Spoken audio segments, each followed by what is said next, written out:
మన తొలి వెలుగు ప్రేక్షకులందరికీ నమస్తే. 8 తారీఖు దగ్గర పడ్డది. సర్పంచ్ ఎలక్షన్లు జరగయా?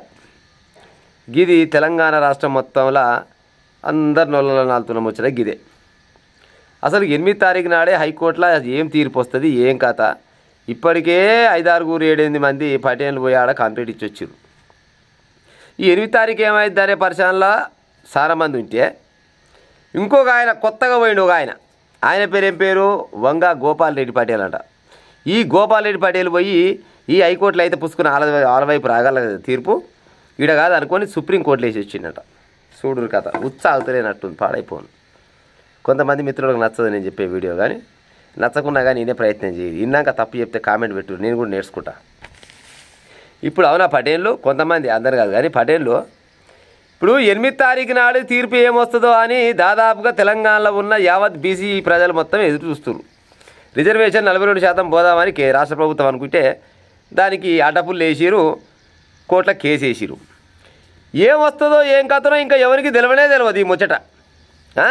మళ్ళీ ఏమన్నా కొత్తగా మళ్ళీ రిజర్వేషన్ ఖరారు అవుతాయా ఏం సంగతి అని ఎవరి కాలు పరిశానలు ఆలున్నారు. కానీ పుసుక్కున్న రిజర్వేషన్లు ఏమైనా ఇదే ఓకే చేయగలని ఏకంగా కొనబోయి సుప్రీంకోర్టులో వేసి వచ్చిందంట ఈ గోపాల్ రెడ్డి అంట. ఆయన చూడూరి జర్రనన్నా జీర్ణించుకునే గుణం లేదేమైనా నాకు అర్థం కాదు. కానీ నాకు తెలిసి గిసోటి పని మాత్రం ఊర్లలో ఉన్న పటేళ్ళు చేయకుండా అనుకుంటున్నా. ఏమైనా పెద్ద పెద్ద పటేళ్ళే చేయొచ్చు ఈ పని. ఎందుకంటే అలా అధికారం ఆధిపత్యం అనేది కోల్పోతున్నామనే భయం జరగబడ్డది వాళ్ళకి అప్పుడే. అవునా పటేళ్ళు?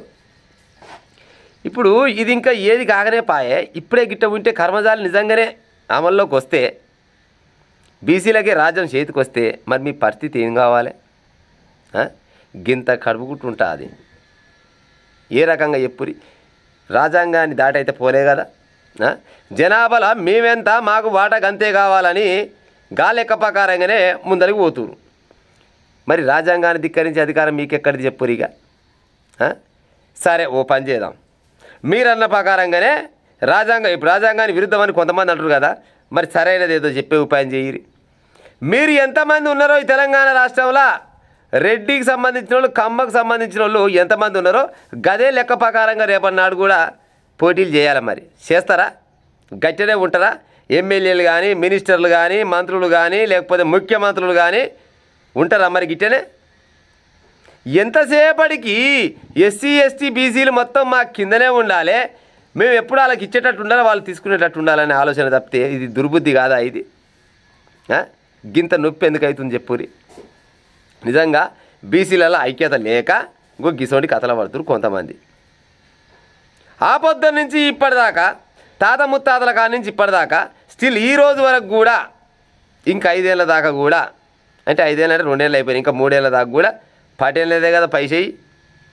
రానున్న రోజుల కోసం బీసీ పిల్లల బతుకులు మారుతాయేమో అనే ఉద్దేశంతో భారత రాజ్యాంగంలో లెక్క ప్రకారంగా బీసీ రిజర్వేషన్ల కానీ ముందరికి పోతుంటే గడికొక్కటి వెనక బయటికి గుంస్తారు. ఏం పుట్టింది నాకు అర్థం కాదు. కానీ ఈ గోపాల్ రెడ్డి అంటే ఆయనకు మరి ఏం ఆపద రావచ్చు?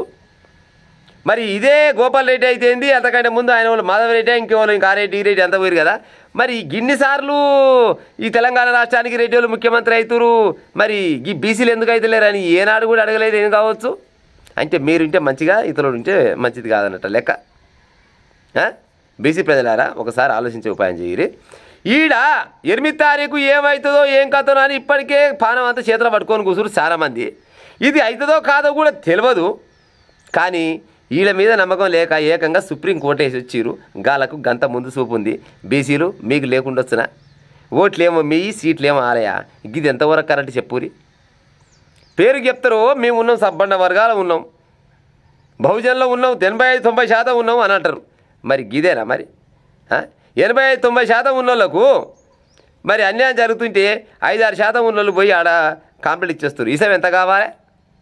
10,000 లీటర్ల వాటర్ ట్యాంక్లా గిత్త ఏదన్నా ఇసం వేస్తే అంత వాటర్ అనేది ఖరాబ్ కావు. మరి గిసోని పని చేస్తుంది వాళ్ళు పోయి ఏకంగా సుప్రీంకోర్టుని ఆశ్రమించారంట. గట్ల ఉంది, మింగుడు పడతలేదు వాళ్ళకు. బహుజనులు లేస్తారేమో, పాడైపోయి వాళ్ళు కళ్ళు తెరుస్తారేమో, వాళ్ళకు రాజాధికారం వాళ్ళ చేతిలో పోద్దేమో, మా పరిస్థితి ఏం కావాలని అంటారు. గింత కులుదతనం ఉంటే ఎట్ట పాడైతే చెప్పురిగా?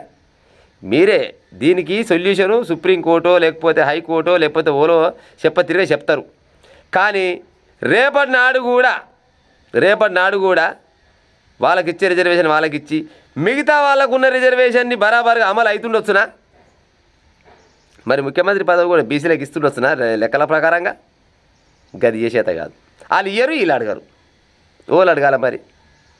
కామెంట్లు పెడుతుంటారు కొంతమంది, పటేళ్ళు పెడుతుంటారు. తెలిస్తే పటేళ్ళు కొంతమంది ఉంటారు, తెలుగు కళ్ళు కూడా కొంతమంది ఉంటారు. తెలుగు కళ్ళు ఏమో తెలుగు కళ్ళ ఆన్సర్ సమాధానం చెప్తుంటారు, తెలివి తక్కువ ఏంటంటే బూతులు ఎత్తుకుంటుంటారు.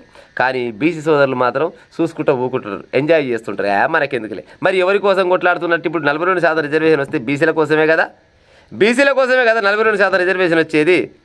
మరి బీసీలు కొట్లాడకపోతే మరి ఎప్పుడు కొట్లాడతారు? ఇక సమయం వచ్చింది, ఏళ్ళ తరబడి ఎదురు చూస్తున్నాం. ఆ ఎదురు చూస్తున్న తరుణంలో సరే 42% రిజర్వేషన్ ఇస్తానని ఈ రాష్ట్ర ప్రభుత్వం అయితే ముందరకు పోతుంది. మరి అట్లా పోతుంటే మరి వెనక బయటికి గుంచుకోవాలని అడుకునే బాధ్యత బీసీలే తీసుకోవాలి కదా. మరి బీసీలు ఎందుకు అడుగుతలేరు? దయచేసి బీసీ సోదరులారా, మా అమ్మగాని మీరు బయటికి వెళ్ళి మాకు వచ్చే హక్కులని మాకు రానియకుండా మీరేంద్రబాయి అడ్డుపడుతుందని కొంతమంది ఉన్నారు కదా, వాళ్ళని పోయి అడిగే ప్రయత్నం చేయాలి. అంతేగాని ఇళ్ళల్లో కూర్చుంటే జరగదు ఈ ముచ్చట. విన్నరా?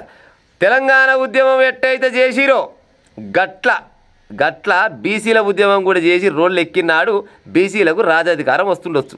అందులో కుమ్మరాయన అవుతాడా, కమ్మరాయన అవుతాడా, గమలాయన అవుతాడా, లేకపోతే యాదవులు అవుతారా, లేకపోతే సాలోళ్ళు అవుతారా, ఇంక ఎన్నో రకాల కులాలు ఉంది కదా, ఇలా ఎవరైనా కావచ్చు. కానీ బీసీలు మాత్రం అధికారం చేజించుకునే సమయం అయితే ఆసనమైంది. అది ఎట్టా? మీరు కొట్లాడితేనే మీ ఇంట్లోకి తీసుకొచ్చి ఏమంటారు, నలివి నోట్ల ముద్ద పెట్టరు, తినురయ్యా అని ఎవరు ముద్ద పెట్టరు. విన్నరా? ఆల్రెడీ ఎంతనో కొంతమంది మేధావులు ఒకటికి కొట్లాడుతుంటే ఊర్లలో ఉన్న బీసీ లీడర్లు కానీ లేకపోతే యువత కానీ నిమ్మకు నీరెత్తినట్టు సైలెంట్గా కూర్చున్నారు. మీరంతా సైలెంట్గా కూర్చుంటే రాజాధికారం ఎన్నడూ మీ చేతికి రాదు. బరాబర్గా ఉద్యమాలు చేయవలసిందే. న్యాయబద్ధంగా, రాజ్యాంగబద్ధంగా, చట్టానికి లోబడి మీరు ఉద్యమాలు చేస్తే బరాబర్గా 42% రిజర్వేషన్ తోటి ముందరికి వెళ్ళే అవకాశం అయితే ఉంటుంది. లేదు మాకేం ఎక్కర్లే, మా కులంకి రాలే కదా, ఆ కులంకి వచ్చింది కదా, ఆ కులంకి రాలేదు, ఆ కులంకి వచ్చిందంటే ఈ 12 కులాల తోటి వచ్చిన సావేకి ఇది గట్ట పెట్టుకోకూరి ముచ్చట. కానీ బీసీలకు అధికారం రావాలంటే మాత్రం మీరందరూ ఉద్యమించాల్సిందే.